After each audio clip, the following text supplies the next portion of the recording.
শুভ সন্ধ্যা বন্ধুরা। আজ হলো 29 মে শুক্রবার। আজকের সন্ধ্যার বিশেষ বিশেষ খবরগুলি হলো: দেশের সব প্রাথমিক শিক্ষকদের পাশ করতেই হবে টেট, একেবারে ডেডলাইন বেঁধে দিল সুপ্রিম কোর্ট। এ ব্যাপারে বিস্তারিত থাকবে প্রতিবেদনে। শিলচরে 18 কোটির ইয়াবাসহ আটক মণিপুরের যুবক। শীঘ্রই পৌরসভায় উন্নীত হচ্ছে কাটলিচূড়া, বললেন বিধায়ক মিলন দাস। বারিকনগরে গোহত্যা ঘিরে তীব্র উত্তেজনা, 6 জনকে আটক করল পুলিশ। স্বেচ্ছায় ফিরে না গেলেই অ্যাকশন, অবৈধ বাংলাদেশিদের অমিত শাহের হুঙ্কার। 1 জুন থেকে বেশ কিছু বড় আর্থিক পরিবর্তন কার্যকর হওয়ার সম্ভাবনা। 72 থেকে কংগ্রেসের নুন খেয়েছি, দল ছাড়ার প্রশ্নই আসে না, বললেন দেবব্রত শইকিয়া। হেট স্পিচ মামলায় গৌহাটি হাইকোর্টে হলফনামা মুখ্যমন্ত্রীর। এবং সর্বশেষ খবরটি হলো, নারীর সর্বাধিক মর্যাদা, তাই ইউসিসির বাইরে উপজাতিরা। বিল নিয়ে বিতর্কের মাঝে স্পষ্ট বার্তা মুখ্যমন্ত্রী হিমন্তের। এবারে শুনুন বিস্তারিত খবর। দেশের সমস্ত প্রাথমিক শিক্ষকদের বাধ্যতামূলকভাবে টেট পাস করতে হবে, বড় নির্দেশ দিল সুপ্রিম কোর্ট। 2028-এর 31 আগস্টের মধ্যে সব প্রাথমিক শিক্ষকদের টেট পাস করতেই হবে বলে জানিয়েছে বিচারপতি দীপঙ্কর দত্ত। প্রাথমিকের শিক্ষকতা চালিয়ে যাওয়ার জন্য এবং পদোন্নতির জন্য টেট বাধ্যতামূলক। 1 সেপ্টেম্বর মহারাষ্ট্রের একটি মামলায় এই নির্দেশ দিয়েছিল সুপ্রিম কোর্ট। এর জন্য চাকরিরত সমস্ত প্রাথমিক শিক্ষকদের 2 বছরের সময়সীমা বেঁধে দেয় দেশের সর্বোচ্চ আদালত। তবে আবার টেট পাসের সেই সময়সীমা আরও 1 বছর বাড়ালো সুপ্রিম কোর্ট। যদিও আদালতের স্পষ্ট নির্দেশ যে প্রাথমিক শিক্ষকদের 5 বছরের কম চাকরি রয়েছে তাদের টেটে বসতে হবে না, তবে ওই শিক্ষক যদি পদোন্নতি চান তাহলে টেট পাস বাধ্যতামূলক। আর যাদের 5 বছরের বেশি চাকরি রয়েছে তারা টেট দিতে না চাইলে চাকরি ছাড়তে হবে বলে জানিয়ে দেয় সর্বোচ্চ আদালত। তবে সেক্ষেত্রে তিনি অবসরকালীন সমস্ত সুযোগ সুবিধা পাবেন। পরবর্তী খবরটি হলো, শিলচরে মাদকসহ মণিপুরের এক যুবককে আটক করল কাছাড়ের পুলিশ। বৃহস্পতিবার রাতে গোপন সূত্রের ভিত্তিতে এক অভিযান চালায় পুলিশ। চেকিং চলাকালীন মিজোরাম দিক থেকে আসা একটি মহেন্দ্র বোলেরো গাড়ি AS12U 7746 গাড়িকে আটক করা হয়। পরে গাড়িটিতে তল্লাশি চালিয়ে উদ্ধার করা হয় সন্দেহভাজন 60,000 ইয়াবা ট্যাবলেট এবং একটি মোবাইল ফোন। এই ঘটনায় মাদক পাচারের সঙ্গে জড়িত থাকার অভিযোগে এক ব্যক্তিকে আটক করেছে পুলিশ। আটক ব্যক্তির নাম লামলেন। তার বাড়ি মণিপুর রাজ্যের চূড়াচাঁদপুর জেলার জাওলেন কুম্বিপুকুর গ্রামের বাসিন্দা। পুলিশ জানিয়েছে উদ্ধার হওয়া ইয়াবা ট্যাবলেটের কালোবাজারি মূল্য আনুমানিক 18 কোটি টাকা। ঘটনার তদন্ত অব্যাহত রয়েছে, পাশাপাশি অভিযুক্তের বিরুদ্ধে পরবর্তী আইনানুগ ব্যবস্থা গ্রহণ করা হচ্ছে। পরবর্তী খবরটি হলো, খুব শীঘ্রই কাটলিচূড়াকে পৌরসভায় উন্নীত করা হবে বলে জানালেন হাইলাকান্দির বিধায়ক ডক্টর মিলন দাস। দ্রুত জনসংখ্যা বৃদ্ধি ও বসতবাড়ির সম্প্রসারণের ফলে কাটলিচূড়াকে পুরো এলাকা হিসেবে ঘোষণা করার জন্য তিনি মুখ্যমন্ত্রীকে অবগত করালে মুখ্যমন্ত্রী সঙ্গে সঙ্গে সংশ্লিষ্ট বিভাগীয় কর্তৃপক্ষকে প্রয়োজনীয় ব্যবস্থা গ্রহণের জন্য নির্দেশ দিয়েছেন। এছাড়াও জনগণের নিরাপত্তার স্বার্থে এবং ক্রমবর্ধমান জনসংখ্যা ও ভৌগোলিক গুরুত্ব বিবেচনায় নিয়ে বিলাইপুর পুলিশ স্টেশনের অধীনে দলতলা এলাকায় একটি নতুন পুলিশ আউটপোস্ট স্থাপনের প্রস্তাবও মুখ্যমন্ত্রীর কাছে উপস্থাপন করেন বিধায়ক ডক্টর দাস। মুখ্যমন্ত্রী এই গুরুত্বপূর্ণ প্রস্তাবে সম্মতি প্রদান করেছেন।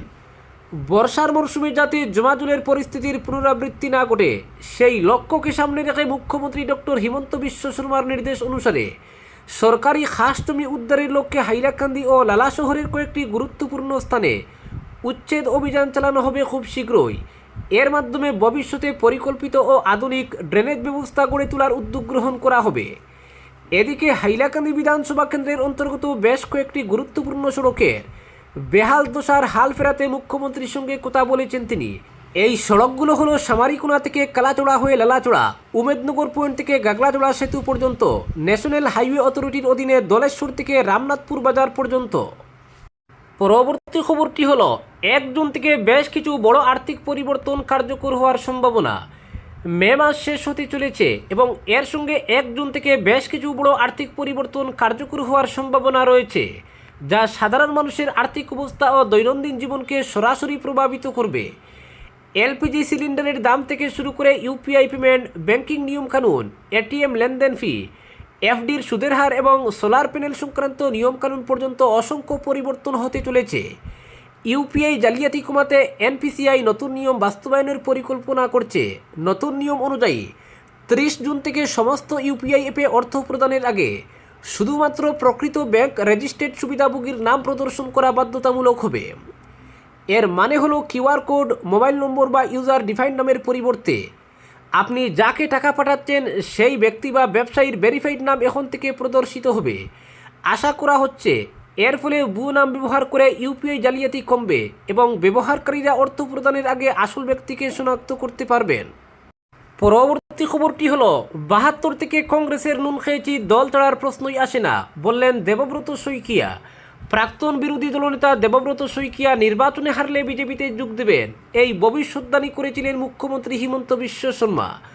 মুখ্যমন্ত্রীর এই মন্তব্যের জবাবে কংগ্রেসের প্রাক্তন বিধায়ক দেবব্রত শইকিয়া বলেন, 1972 সাল থেকে কংগ্রেসের নুন খেয়েছি, ফলে কংগ্রেস ছাড়ার কোনো প্রশ্নই আসে না। এ নিয়ে তার মাথায় কোনো চিন্তাও আসেনি। বিধায়ক না হয়ে তিনি জনগণের স্বার্থে কাজ করে যাবেন, বলেন দেবব্রত শইকিয়া।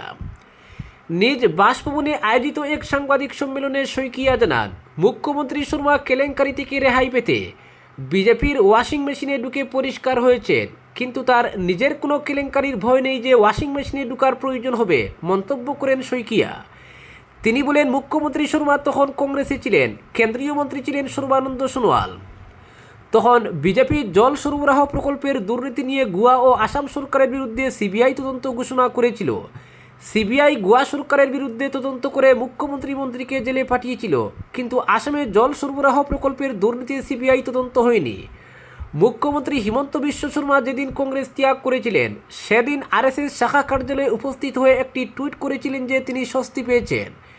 শইকিয়া বলেন, মুখ্যমন্ত্রীর মতো স্বস্তি লাভের জন্য তার কোনো শাখা কার্যালয়ে যাওয়ার দরকার হবে না। ভয় পাওয়ার মতো তার বিরুদ্ধে কোনো কেলেঙ্কারির অভিযোগ নেই, বলেন শইকিয়া।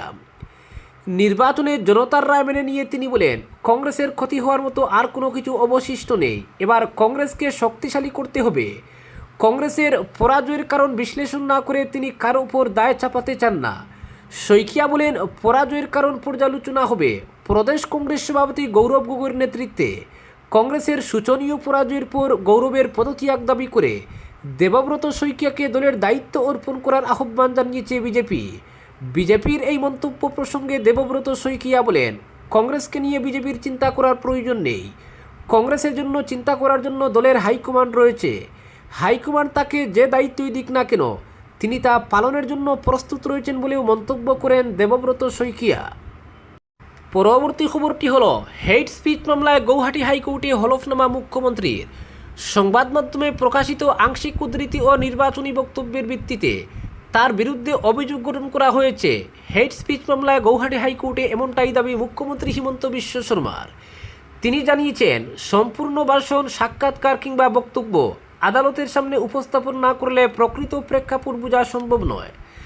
আদালতে জমা দেওয়া হলফনামায় মুখ্যমন্ত্রী বলেন, কোনো দীর্ঘ ভাষণ বা সাক্ষাৎকার থেকে বিচ্ছিন্ন কয়েকটি লাইন তুলে ধরলে বক্তব্যের মূল অর্থ, পরিস্থিতি এবং উদ্দেশ্য সম্পূর্ণ বদলে যেতে পারে। তাই অভিযোগের যথাযথ মূল্যায়নের জন্য সংশ্লিষ্ট বক্তব্যগুলির পূর্ণাঙ্গ ট্রান্সক্রিপ্ট অথবা অডিও ভিডিও রেকর্ড আদালতে জমা দেওয়া প্রয়োজন। তার বক্তব্য, বর্তমানে যেসব সংবাদ প্রতিবেদন বা কাটিংয়ের উপর নির্ভর করে অভিযোগ তোলা হয়েছে তার অনেক ক্ষেত্রেই প্রতিবেদকের নিজস্ব ব্যাখ্যা, বিশ্লেষণ বা সম্পাদকীয় পর্যবেক্ষণ যুক্ত রয়েছে। ফলে আসল বক্তব্যের সঙ্গে অতিরিক্ত ব্যাখ্যা মিশে গিয়ে বিভ্রান্তির পরিস্থিতি তৈরি হয়েছে। মুখ্যমন্ত্রী হলফনামায় আরও উল্লেখ করেন, একই অভিযোগকে কেন্দ্র করে পৃথক ফৌজদারি মামলা দায়ের হয়েছে এবং তদন্ত প্রক্রিয়া চালু রয়েছে। সেই অবস্থায় একই বিষয় নিয়ে দায়ের হওয়া জনস্বার্থ মামলার গ্রহণযোগ্যতা নিয়েও প্রশ্ন তোলা হয়েছে তার পক্ষ থেকে। নিজের বক্তব্যের সমর্থনে সুপ্রিম কোর্টের অশ্বিনী কুমার উপাধ্যায় বনাম ইউনিয়ন অফ ইন্ডিয়া মামলার রায়ের উল্লেখ করেছেন তিনি। সেখানে শীর্ষ আদালত পর্যবেক্ষণ করেছিল, বিদ্বেষমূলক বক্তব্য সংক্রান্ত অভিযোগ মোকাবিলার জন্য বর্তমান ফৌজদারি আইনেই পর্যাপ্ত বিধান রয়েছে। প্রধান বিচারপতি আশুতোষ কুমার এবং বিচারপতি অরুণ দেব চৌধুরীর ডিভিশন বেঞ্চ মুখ্যমন্ত্রীর হলফনামা নথিভুক্ত করে আদালত একই সঙ্গে মামলায় উদ্ধৃত বক্তব্যগুলির পূর্ণাঙ্গ ট্রান্সক্রিপ্ট জমা দেওয়ার নির্দেশ দিয়েছে এবং পরবর্তী শুনানির দিন ধার্য করেছে আগামী 6 আগস্ট। বিশিষ্ট লেখক হিরেন গুহাই সহ 3 জনের দায়ের করা জনস্বার্থ মামলায় অভিযোগ করা হয়েছে, মুখ্যমন্ত্রী বিভিন্ন সময়ে সংখ্যালঘু সম্প্রদায়কে লক্ষ্য করে বিতর্কিত মন্তব্য করেছেন। মামলাকারীরা নিরপেক্ষ তদন্তের পাশাপাশি ভবিষ্যতে এ ধরনের মন্তব্য করা থেকে মুখ্যমন্ত্রীকে বিরত রাখার নির্দেশও চেয়েছেন।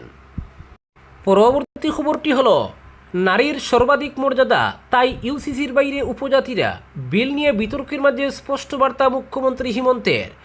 প্রাচীন সময় থেকেই পার্বত্য উপজাতি সম্প্রদায়ের সমাজে নারীদের অধিকার মর্যাদা এবং সামাজিক সুরক্ষাকে বিশেষ গুরুত্ব দেওয়া হয়েছে। সেই কারণেই ইউনিফর্ম সিভিল কোড বা ইউসিসির আওতার বাইরে রাখা হয়েছে তফসিলি উপজাতিদের, এমনটাই জানালেন মুখ্যমন্ত্রী হিমন্ত বিশ্ব শর্মা। বুধবার আসাম বিধানসভায় দি ইউনিফর্ম সিভিল কোড আসাম বিল 2026 বা সম অধিকার আইন পাশ হওয়ার পর থেকেই এই নিয়ে বিতর্ক শুরু হয়েছিল। বিশেষ করে কেন তফসিলি উপজাতিদের এই আইনের বাইরে রাখা হয়েছে তা নিয়ে বিরোধীরা প্রশ্ন তুলে।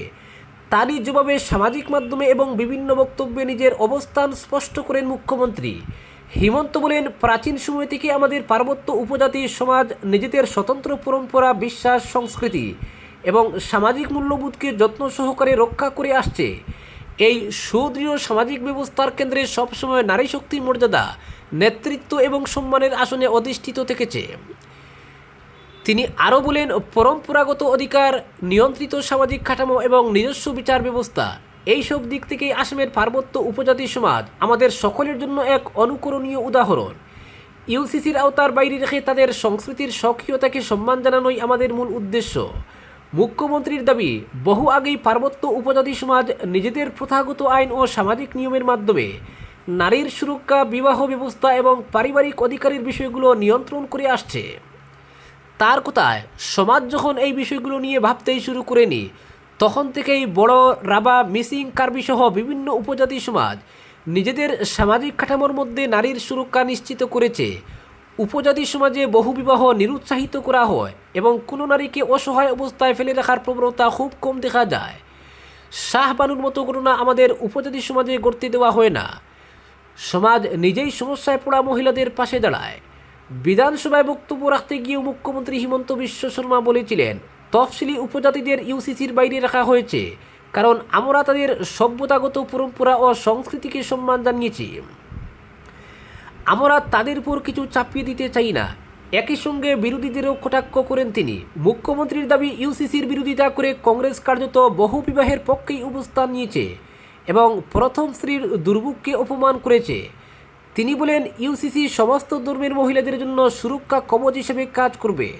নতুন আইনের মাধ্যমে বহুবিবাহ এবং প্রতারণা, জোরপূর্বক বা পরিচয় গোপন করে করা বিয়ের বিরুদ্ধেও কঠোর আইনি ব্যবস্থা নেওয়া সম্ভব হবে। চাপ, প্রতারণা, প্রলোভন বা পরিচয় গোপন করে বিয়ে করলে এখন আইনি ব্যবস্থা নেওয়া হবে। এদিকে সামাজিক মাধ্যমে ইউসিসি আইনের গুরুত্বপূর্ণ দিকগুলিও তুলে ধরেন মুখ্যমন্ত্রী। সেখানে তিনি জানান, নতুন আইনে বহু বিবাহ নিষিদ্ধ করা হয়েছে। পুরুষদের বিয়ের ন্যূনতম বয়স 21 এবং মহিলাদের 18 বছর নির্ধারণ করা হয়েছে। আইনে বিবাহ ও বিবাহ বিচ্ছেদের বাধ্যতামূলক নথিভুক্তিকরণ, লিভ ইন সম্পর্কের আইনি স্বীকৃতি, ভরণ পোষণ ও আর্থিক সুরক্ষার বিধান, উত্তরাধিকারী ও সম্পত্তি বন্টনের একক কাঠামো এবং উইল করার স্পষ্ট আইনি অধিকার রাখা হয়েছে। তবে সংবিধান অনুযায়ী তফসিলি উপজাতিদের এই আইনের বাইরে রাখা হয়েছে বলেও পুনরায় স্পষ্ট করেন মুখ্যমন্ত্রী। শাসক দল এই আইনকে নারী ন্যায়, সামাজিক সমতা ও সুশাসনের পথে ঐতিহাসিক পদক্ষেপ বলে দাবি করলেও বিরোধীদের অভিযোগ, আইনটি প্রকৃত অর্থে অভিন্ন নয় এবং এটি মূলত মুসলিম সমাজকে লক্ষ্য করেই আনা হয়েছে। আজকের বিশেষ সংবাদ এখানেই সমাপ্ত।